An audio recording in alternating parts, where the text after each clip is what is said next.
आज हम देखेंगे एडियाबेटिक प्रक्रिया के तहत वायुमंडल का गर्म और ठंडा होना।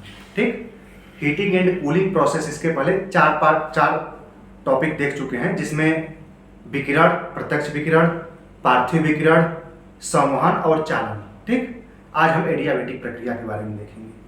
क्या है एडियाबेटिक प्रोसेस? वायु के ऊपर उठने और नीचे बैठने के कारण फैलाव और संकुचन होना।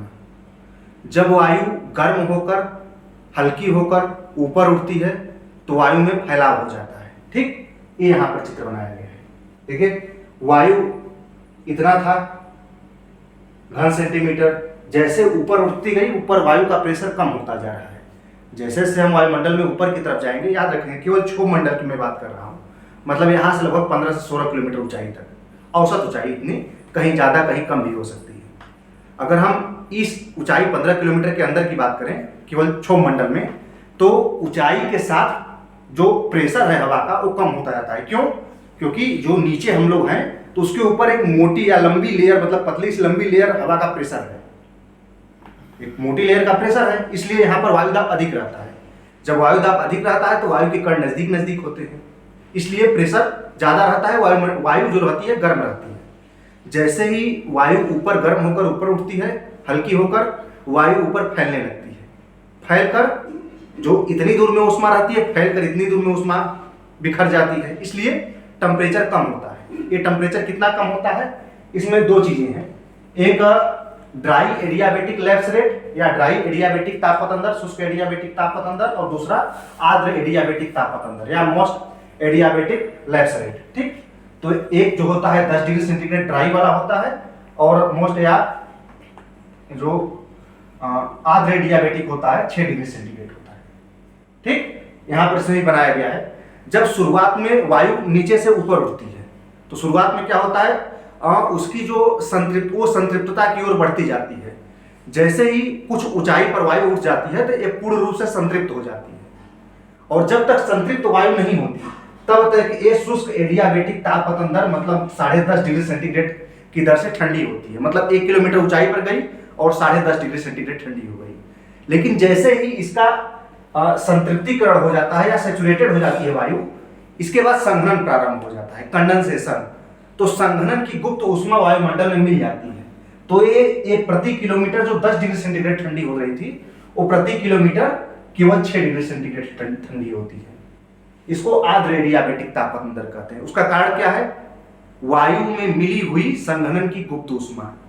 संघनन की गुप्त ऊष्मा जैसे ही वायु मिल जाती है, जो सामान्य ड्राई एडियाबेटिक तापपतंदर अब आर्द्र एडियाबेटिक तापपतंदर जो कि 6 डिग्री सेंटीग्रेड है वो हो जाता है।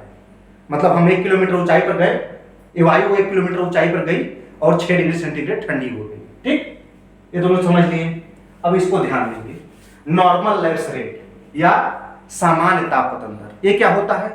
Normal lapse rate, normal lapse rate यह होता है कि यदि हम ऊंचाई पर जाए, इसमें क्या है, इसमें हवा ऊपर जा रही है, इसमें हवा ऊंचाई पर जा रही है, और सामान्य तापपतंदर में हम ऊपर जाते हैं और हर लेयर की हवा का टेम्परेचर नापते हैं, तो यह पाते हैं कि औसत तापमान जो है अलग अलग जगह का थोड़ा अलग हो सकता है, लेकिन औसत सामान्य पतंदर जो होता है वो 6.5 डिग्री सेंटीग्रेड होता है।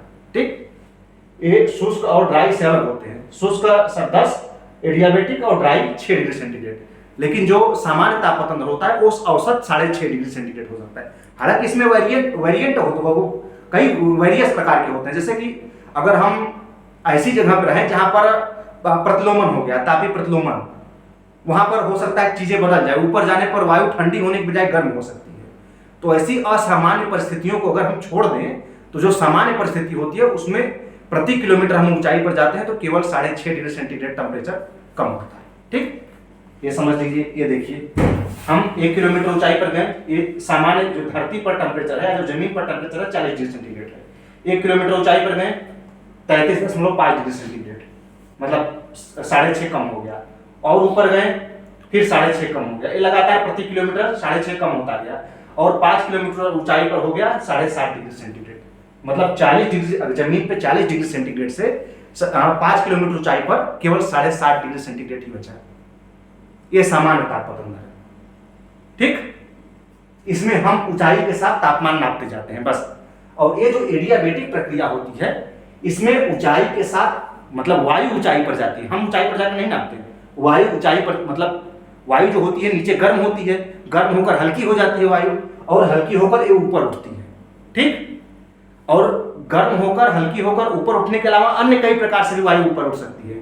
जैसे हो सकता है हवा ऐसे चल रही हो और पर्वतीय अवरोध मिले और वायु ऊपर चढ़ जाए, सामने पर्वत हो, हवा सामने से आए ऊपर चढ़ जाए, तो भी इसी प्रक्रिया के तहत एडियाबेटिक प्रक्रिया के तहत वायु ठंडी होगी।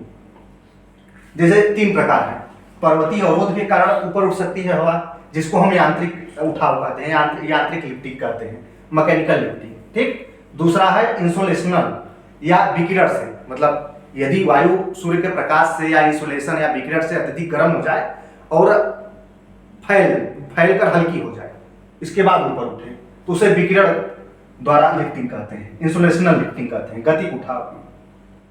तीसरा क्या है, फ्रंटल या साइक्लोनिक लिफ्टिंग, वातावरीय या चक्रवाती। चक्रवात में क्या होता है, सामने ठंडी वायु रहती है, उसके सामने से गर्म वायु आती है, गर्म वायु हल्की होती है तो ठंडी वायु के ऊपर चढ़ जाती है, ठीक।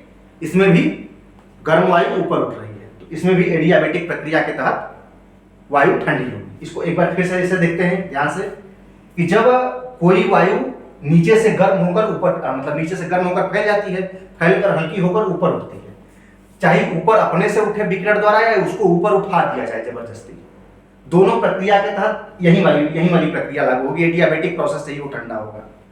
इसका मतलब अगर हम पर्वतीय अवरोध के सहारे हवा ऊपर उठे तो ऊंचाई के साथ वायु दाब कम होने के कारण ऊंचाई के साथ वायु दाब कम हो जाता है, वायु दाब कम होने के कारण हवा फैल जाती है, और जैसे ही हवा फैलती है इतनी दूर की ऊष्मा इतने दूर में विस्तारित हो जाती है, इसलिए टेम्परेचर कम हो जाता है। तो ऊंचाई के साथ शुष्क हवा का या सूखी हवा का टेम्परेचर 10 डिग्री सेंटीग्रेड की दर से कम होता है। लेकिन जैसे ही वायु संतृप्त हो जाती है, वायु ठंडी होती है, तो उसकी जल ग्रहण करने की क्षमता या जल एब्जॉर्ब करने की क्षमता कम होती जाती है और सैचुरेटेड वायु की जल ग्रहण करने की क्षमता शून्य हो जाती है, ठीक। तो वायु का सैचुरेशन हो गया या संतृप्तीकरण हो गया, अब वायु की जल ग्रहण करने की क्षमता शून्य हो चुकी है, इसलिए जब अब ऊंचाई पर जाने पर जो अतिरिक्त जल होगा, ऊंचाई पर जाने पर और ठंडी होगी वायु, और जो अतिरिक्त जल होगा वो हवा में रिलीज कर देगी, ठीक। और जिसको कहते हैं संघनन प्रारंभ हो गया। तो जैसे संघनन प्रारंभ हो गया, जो जल वाष्पीकृत होते समय अपने अंदर ऊष्मा ग्रहण किया था, अब बादलों के रूप में संघनन होते समय अपनी ऊष्मा वायुमंडल में छोड़ देगा, और जो टेम्परेचर 10 डिग्री सेंटीग्रेड की दर से कम हो रहा था अब केवल 6 डिग्री सेंटीग्रेड की दर से कम होगा, ठीक। इसी कहते हैं एडियाबेटिक प्रोसेस, ठीक। आज इतना।